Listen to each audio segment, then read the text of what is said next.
The true self and the false self. When I first heard this, and I've heard this now many times, and I've heard it said many ways, the true self and the false self. Well, this implies that there are two different selves. That I was like, well, there's only one of me, so where's the other self coming from? That's how I first thought about this, and I was thinking that was a problem.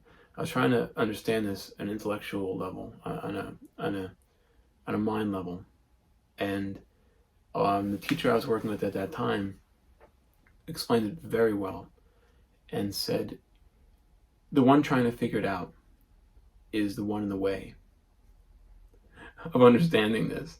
I'm like, what? Okay, but then all of a sudden, I had a crazy dream, right? This is a crazy dream. And I told the teacher this too, at a satsang, in a meeting we did. And I said, I was looking at this, it's a crazy dream. I was looking at this burning tree, right? This big burning tree.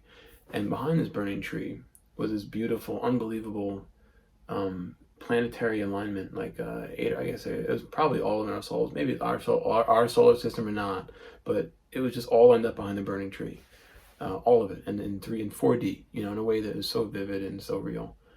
And I looked at it, and I said, well, I have to see that again.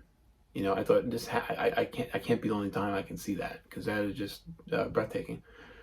So the whole rest of the dream, I was chasing this scene all over the world. I went everywhere to try to find it, in every conceivable place to try to match that splendid, that beautiful, that beauty, that unbelievable jaw-dropping beauty, and I got nowhere. And I spent what felt like a whole lifetime trying to find it again, and I couldn't keep it. And all I had was the memory of it, and I wanted more of that, right? So what was this all about, and who was trying to keep it, and who was the one who saw it? And I told the teacher this, and this is more of a feeling thing, right? This is more of like a knowing thing. But I said, this dream was a gift because it taught me something. The true self versus the false self was a concept I didn't truly understand, and I Jeff cannot understand this fully. Okay, so there's no way.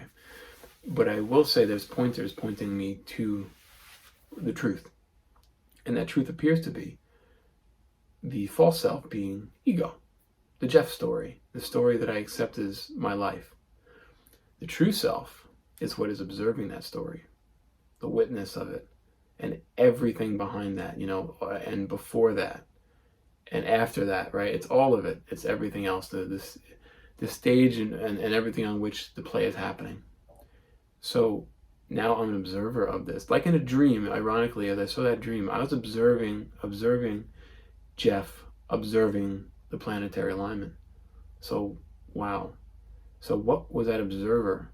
Who and what on earth, or not on earth, was observing that in a dream? We've had dreams where we are the person, right? And acting as the body and running around and getting chased, or having a happy dream. And sometimes we're like in a position where we're looking at it from a different perspective. So imagine you're behind yourself right now looking at this happening. You're the observer. You're not the talking well, you're that too. You're not the talking body, but you are that too. But you're observing all this happening. What if you live life that way, as the true self versus the false self? The false self wants to take ownership of everything and everyone, and control things and plan things, and oh man, before or after, this has to be a certain way or else. It's like that is fearful, and I live in that fearful state too. Trust me. And you catch it, and you're like, what am I so scared of? And you can catch it, or you can't. And if you don't, it's also okay, because you just couldn't. If you could, you woulda. Isn't that funny? Because it would have been the case. It just wasn't. And another great teaching was about this, and I'll never forget this. This teacher said, the false self says this: everything is perfect as it is, right? Right now, except this one thing.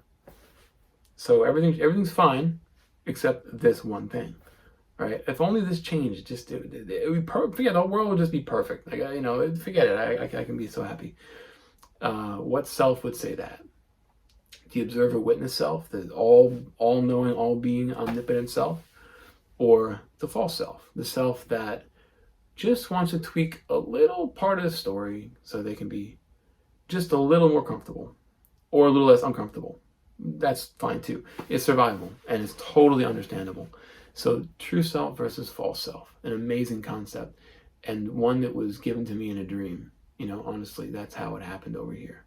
I dreamt that, and I never was the same.